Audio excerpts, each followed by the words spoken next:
नमस्कार, मैं हूं सुभाष भारती। संस्कृत व्याकरण की श्रृंखला में एक कड़ी और लेकर आया हूं। आज की कड़ी का शीर्षक है प्रत्याहार यानी माहेश्वर सूत्रों की उपयोगिता।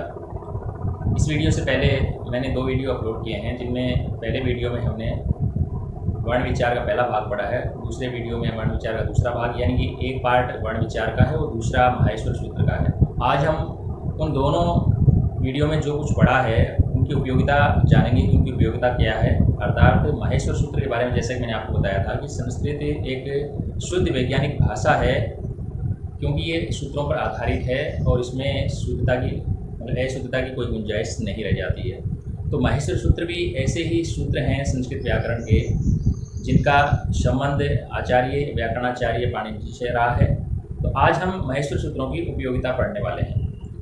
आपके सामने यहाँ पर मेरे बाईं ओर आप देखे होंगे माहेश्वर सूत्र है, जिनका अध्ययन हम पहले कर चुके हैं। एक बार आप इस वीडियो को देखने से पहले इसे भी आप रिपीट कर लें कि माहेश्वर सूत्र कितने हैं और वो कौन कौन से हैं, और मुझे उम्मीद है कि आपने इन्हें अच्छे से सीख लिया होगा। आज हम पढ़ने वाले हैं कि इनका उपयोग कैसे करना है। पिछली वीडियो मैंने आपको बताया था कि माहेश्वर सूत्रों का इस्तेमाल प्रत्याहार निर्माण में होता है, जैसा कि मैंने यहाँ पे शीर्षक डाल लिया है प्रत्याहार। प्रत्याहारों को संहिता भी कहा जाता है। संहिता ये इनका उपनाम है, और इसके लिए जो सूत्र इस्तेमाल किया गया है संहिता के लिए वो है आदि अंत्य से। तो ये जो सूत्र यहाँ पर मैंने लिखा है, ये सूत्र आपको संहिता यानी प्रत्याहार की परिभाषा बता रहा है कि ये अपने आप में क्या होते हैं। आदि अंत्य संहिता, इससे आपकी परिभाषा निकल कर के आएगी। तो सबसे पहले यहाँ पर हमें ये जानना है कि प्रत्याहार क्या होते हैं, अर्थात इनकी परिभाषा क्या बनती है। ये मेरे सामान्य भाषा में यदि मैं कहूँ तो वर्णों का एक समूह होता है। वर्ण समूह यानी कोई भी प्रत्याहार होगा वो कुछ वर्णों का समूह होगा। वो समूह 2 वर्णों से लेकर के कई वर्णों तक का भी हो सकता है, यानी वर्ण का ये एक समूह है। वर्ण यानी भाषा की सबसे छोटी इकाई है। ये इसकी परिभाषा होगी। लेकिन हमें ये बनाने कैसे हैं या फिर हम प्रत्याहार कैसे बना सकते हैं, ये आज के इस वीडियो में जानना है। तो प्रत्याहार बनाने के लिए इस परिभाषा का हम इस्तेमाल कर सकते हैं। प्रत्याहार कोई भी यदि हम नाम लेंगे, जैसे मैं आपके सामने रख देता हूँ यहाँ पर अच प्रत्याहार, जिसका जिक्र मैंने आपको किया भी था वर्ण विचार वाले टॉपिक में कि स्वर वर्ण जो भी हैं उन सबको अच कहा जाता है। तो अच का मतलब यहाँ प्रत्याहार से है, यानी अच यहाँ पर अपने आप में एक प्रत्याहार है। तो इसमें 2 वर्ण इस्तेमाल किए जा रहे हैं, एक ये पहला वर्ण है और एक ये आगे वाला वर्ण। आदि को हम यहाँ शुरुआत से वाले वर्ण से लेते हैं और अंत को यहाँ पर हम अंतिम वर्ण से लेते हैं। तो आप यहाँ पर देख रहे होंगे जो पहला वर्ण है वो अपने आप में संपूर्ण है, और ये जो है हलंत के साथ है। और जब आपको बताए गए थे यहाँ पर माहेश्वर सूत्र, तो आपको बताया गया था कि जो अंतिम यहाँ पे वर्ण का इस्तेमाल किया जा रहा है, जैसे यहाँ पे है तो ये जो है ये हलंत युक्त है, तो ये इत संज्ञक होते हैं। इत संज्ञक का मतलब क्या है यहाँ पर कि इनका लोप होता है। लोप यानी इनको आपको गिनती में शामिल नहीं करना। तो ये परिभाषा है, ये आपको ये भी बता रही प्रत्याहार क्या है, और आपको ये भी बता रही है कि इनको बनाना कैसे। यानी कोई भी प्रत्याहार यदि आपको बनाना है तो आपको माहेश्वर सूत्र में जाना है, और माहेश्वर सूत्र में आपको पहला अक्षर लेना है। जैसे यहाँ पर यदि अच लिखा हुआ है तो आप ए पे चले जाइए यहाँ पर, और च यानी कि इस च तक आपको पहुँचना है। ये च यहाँ पे है तो आपको ए से शुरू होना है और च तक पहुँचना है। लेकिन यहाँ पे ध्यान क्या रखना है कि ये जो अंतिम वर्ण है ये इत संज्ञक होते हैं, इनका लोप होता है, इसलिए हमें गिनती में इनको शामिल नहीं करना है। यानी इनको हम छोड़ते जाएंगे, जैसे इसको हमने छोड़ दिया, इसको छोड़ दिया और इसको भी छोड़ दिया, और ये भी गिनती में शामिल नहीं रहेगा। आपकी गिनती में शामिल कौन कौन से रहेंगे, जैसे ए, ई, उ, री, री, ए, ओ, आई, औ, ये आपके इसमें काउंट किए जाएंगे। ये सारे वर्ण यानी इन सारे वर्णों का समूह है वो क्या कहलाता है, यहाँ पे अच कहलाता है, और यही समूह क्या कहलाएगा, प्रत्याहार कहलाएगा। तो ये थी प्रत्याहार की परिभाषा, और आपने इसके साथ साथ ये भी समझ लिया कि प्रत्याहार है वो कैसे बनाए जाते हैं। अब प्रत्याहारों की संख्या की बात कर लेते हैं कि संस्कृत में कितने प्रत्याहारों का इस्तेमाल होता है संस्कृत व्याकरण में। तो यहाँ पर आपके सामने मैंने पहले से लिख के रखे हैं प्रत्याहार। तो आप देख रहे होंगे कि यहाँ अंतिम जो आंकड़ा है वो 44 है। आप जब गाइड पढ़ेंगे, अलग अलग संस्कृत व्याकरण आप पढ़ेंगे, तो आपको इसकी संख्या है वो 42 भी मिलेगी, 43 भी मिलेगी और 44 भी मिलेगी। अब यहाँ कन्फ्यूजन हो जाता है कि हम परीक्षा में फिर कौन से आंकड़े को सही मानकर चलें। तो यहाँ पर मैं सबसे पहले यही क्लियर कर देता हूँ कि यदि आपके एग्जाम में ऑप्शन में 42, 43, 44 आता है तो आप यहाँ पे 42 को सही मान के चलेंगे, क्योंकि ये मूल प्रत्याहार है जिन पे किसी प्रकार का कोई विवाद नहीं है, जबकि 43 की संख्या पर और 44 की संख्या पर दोनों पे ही विवाद है। यानी कि कुछ व्याकरणाचार्य 43 की संख्या को सही मानते हैं, कुछ 44 को भी मानते हैं, तो कुछ ऐसे हैं जो इन दोनों को नहीं मानते, लेकिन 42 की जो संख्या है उसको सभी व्याकरणाचार्य मानते हैं। अब ये 43 और 44 क्यों हो जाते हैं ये आगे के वीडियो में आप समझ पाएंगे। तो 42 कन्फर्म है। जब भी परीक्षा में इस प्रकार का प्रश्न आता है, और अक्सर ये आता है, मैंने कई एग्जाम में देखा है कि प्रत्याहार कितने हैं संस्कृत व्याकरण में, इस प्रकार का प्रश्न अक्सर आता है, तो आप ये अपने दिमाग में आप जरूर रखें। अब मेरा जो मकसद है ये वीडियो बनाने का, वो मकसद है कि आप इनको समझने में, ये जरूरी नहीं है कि आप ये 44 के 44 रट करके रखें, ये चीज़ें तो जरूर आपको पूरी याद रखनी पड़ेगी, लेकिन इनके लिए ये जरूरी नहीं है कि आप इनको रट के याद रखें। इनको समझना है, और समझना क्या है कि आपके सामने इनमें से कोई भी यदि प्रत्याहार लिख दिया जाए तो आपको ये पता होना चाहिए कि ये प्रत्याहार है या नहीं है, और यदि है तो फिर उसमें कौन कौन से वर्ण शामिल होंगे, इतना आपको जानना है, और यही मेरा आज की इस वीडियो का उद्देश्य है। अब यहाँ पर बहुत सारी ट्रिक्स होती हैं, और आजकल तो मार्केट में जितनी भी गाइडें आती हैं उनमें ट्रिक्स ही ट्रिक्स हैं, लेकिन मेरा ये मानना है कि यदि याद करने की कोई भी ट्रिक आपने स्वयं नहीं बनाई है तो फिर उसको याद रखने में आपको उतनी दिक्कत होती है जितनी बिना ट्रिक्स के उसको याद रखने में आती है। हालांकि मैं यहाँ पर मेरा तरीका आपके सामने रख रहा हूँ, आप उसे मॉडिफाई करें, आप उसमें परिवर्तन करें और आप भी अपनी कोई ट्रिक बना लें। अब यहाँ पर देखिए, हमने पढ़ा था कि महेश सूत्र के शुरुआत के जो 4 सूत्र हैं 1 से लेकर के 4 तक के, वो जो सूत्र हैं वो सूत्र स्वर वर्णों के हैं, चारों के चारों। और यहाँ पर हम यदि प्रत्याहार से शुरुआत करते हैं तो आप देखिए ये प्रत्याहार पहला अण लिखा हुआ है, दूसरा अक, तीसरा अच, चौथा अट, पांचवा अण, छठा अश, फिर ये बाद में अश, अल, यहाँ तक देखिए ये इस वर्ण से बन रहे हैं। यानी यहाँ पर यदि हम एक ट्रिक बना के चलें तो स्वर वर्ण से कुल मिला करके यहाँ पर 8 प्रत्याहारों की रचना हो जाती है। अब ये ट्रिक हो गई। आप याद रखिए कि सर्वाधिक, आप देख लीजिएगा आगे भी आपका आने वाला है, ये सर्वाधिक है, और ये एक ऐसा वर्ण है जिससे सर्वाधिक प्रत्याहारों की रचना हुई है, और वो वर्ण कौन सा है? ए है।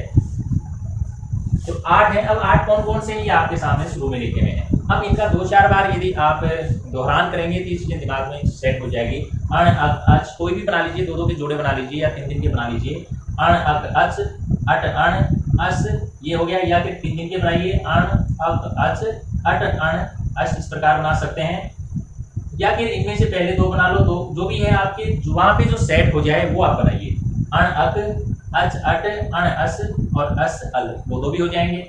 बस पढ़ना है 2-4 बार, आपको ये पता चल जाए कि हाँ इस नाम का कोई प्रत्याहार है। जब भी कहीं पर जिक्र आ जाए किसी सूत्र में, जैसा कि आगे हम संधि वाला पार्ट पढ़ेंगे, तो उनमें इन प्रत्याहारों की हमें बहुत आवश्यकता पड़ेगी, इसलिए मैं यहाँ पर संधि वाला पार्ट करवाने से पहले आपको ये करवा रहा हूँ। तो उस समय यदि किसी सूत्र में इनमें से किसी का भी जिक्र आता है, किसी नाम को इस्तेमाल किया जाता है, तो आपको पता होना चाहिए कि हाँ ये एक प्रत्याहार है। अब उस प्रत्याहार में कौन कौन से वर्ण है ये भी रटने की आवश्यकता नहीं है, क्योंकि ये जो सूत्र हैं जो आपने याद कर लिए हैं ये आपकी हेल्प कर देंगे, हमें सिर्फ नाम पे गौर करना है। तो 8 तो ये हो गए, कौन कौन से हो गए? शुरुआत वाले हो गए, अण से लेकर के यहाँ पर अल तक। अब जैसे मान लीजिए पहला अण है, यानी ये यहाँ से शुरू हो रहा है और यहाँ पे आपको देखना है कि अण कहाँ पे है, यहाँ तक है। ये देखिए, तो यहाँ पर ये जितने भी अ, ई, उ, री, री, ए, ओ, ऐ, औ, ख, ये, व, र और ल, यहाँ तक के जो सारे वर्ण हैं वो इसमें शामिल हो गए हैं। ठीक है, तो ये पहला हमारा प्रत्याहार हो गया। उसके बाद आगे वाला देखिए, नोआ, इक और इच, इन, ये अपने तीनों को एक साथ आप उच्चारित करके याद रखिए। यानी यहाँ पर महेश्वर सूत्र जो पहला है ए, ई, उ, ने, उसमें दूसरा वर्ण है ई, और इससे जुड़े हुए प्रत्याहार बनते हैं 3। इससे जुड़े हुए प्रत्याहार बनते हैं 3। तीनों के नाम आपको याद रखने बहुत इजी हैं, इन तीनों को एक साथ याद रखिए, इच, इक, इन। 2-4 बार यदि आप उच्चारण करेंगे इनका तो याद हो जाएंगे, इक, इच, इन।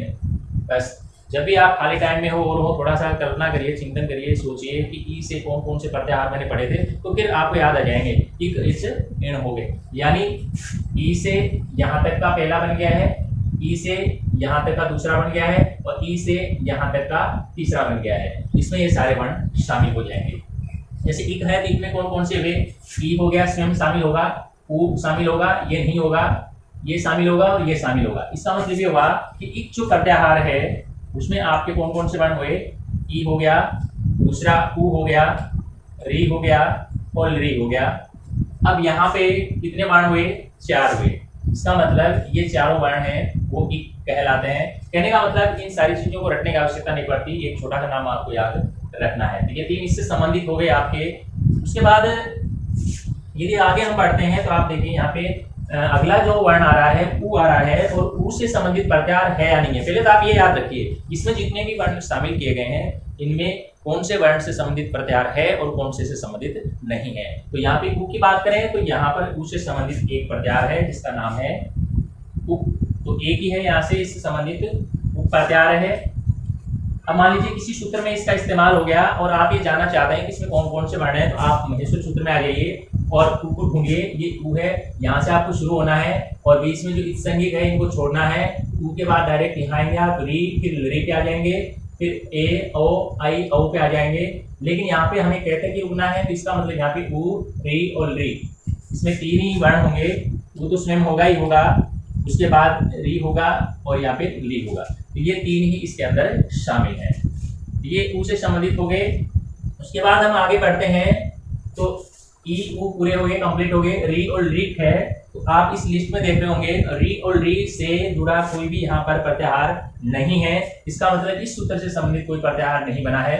यहाँ पर आ जाते हैं तो यहाँ पर ए है पहला, तो ए से संबंधित यहाँ पे देखते हैं कि कोई भी प्रत्याहार है या नहीं है। यहाँ पे एन और एच 2 हैं, तो यहाँ पे मैं लिख लेता हूँ ए से संबंधित 2 प्रत्याहार हैं।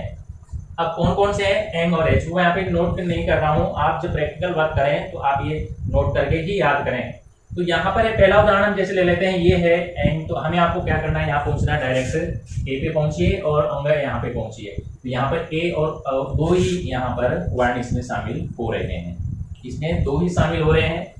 इसके बाद एच है तो इसी प्रकार आप ए पे जाइए और चे पे जाइए, तो इसमें फिर ए ओ और आई औ। इसका मतलब ये है कि एच जो प्रत्याहार है उसमें ए के साथ आई भी है और ओ के साथ औ भी है। और आप जानते हैं ये जो है ये दीर्घ स्वर में शामिल किए जाते हैं, इनको संयुक्त भी हम कह सकते हैं, संयुक्त स्वर भी कह सकते हैं। तो ये 2 इससे जुड़े हुए हो गए। फिर और आगे हम बढ़ते हैं, आई यहाँ पे ये हो गया। अब ओ से संबंधित कोई प्रत्याहार है या नहीं है, तो आप देख रहे होंगे लिस्ट में ओ से संबंधित कोई प्रत्याहार नहीं है, आपको ओ इस प्रकार का कोई नहीं मिलेगा। फिर यहाँ आते हैं आई पे, तो आई से संबंधित आप देख रहे होंगे यहाँ पे एक है और उसका यहाँ पे नाम हो गया एच। तो यहाँ पे आप देखिए एच में क्या क्या आता है, तो एच में यहाँ से आपको शुरू होना है, यहाँ तक पहुंचना है, तो ये शामिल होगा ही नहीं। यहाँ पे 2 ही वर्ण हैं, आई और औ, 2 ही वर्ण हैं। इन 2 वर्णों के समूह को क्या कहा जा रहा है, यहाँ पे एच कहा जाता है। उसके बाद चौथा जो सूत्र है इसमें आई के बाद औ आ रहा है। तो जिस प्रकार ओ से संबंधित कोई भी नहीं है यहाँ पर प्रत्याहार, उसी प्रकार औ से संबंधित भी यहाँ पे नहीं है। तो आप देख रहे होंगे इन चारों सूत्रों में स्वर वर्ण थे और स्वर वर्ण यहाँ पे समाप्त हो जाते हैं 15वें सूत्र पे आने के बाद। तो सब एक बड़ी ट्रिक ये भी बन गई कि शुरुआत के जो 15 प्रत्याहार हैं वो किनसे संबंधित हैं, स्वर वर्णों से संबंधित हैं, स्वर वर्णों से संबंधित प्रत्याहार है, ठीक है। लेकिन आप देख रहे होंगे कि इसमें अक्षर कौन कौन से इस्तेमाल हुए हैं, ए ई उ ए आई, यानी स्वर वर्ण हमने पढ़े थे, मूल 13 पढ़े थे, लेकिन उन 13 में से कितने स्वरों वर्णों से ही यहाँ पे प्रत्याहार बन रहे हैं, 5 से ही बन रहे हैं। तो 8 3 11 12 और 3 15, केवल 5 स्वर वर्णों से आपके 15 प्रत्याहारों की रचना हो जाती है। यानी हमने लगभग 1/3 यानी 1/3 प्रत्याहारों को यहाँ पर हमने समझ लिया है। तो एक ये ट्रिक हो गई कि शुरुआत के 15 है वो स्वर वर्णों से संबंधित है, जो 4 माहेश्वर सूत्रों से बन रहे हैं।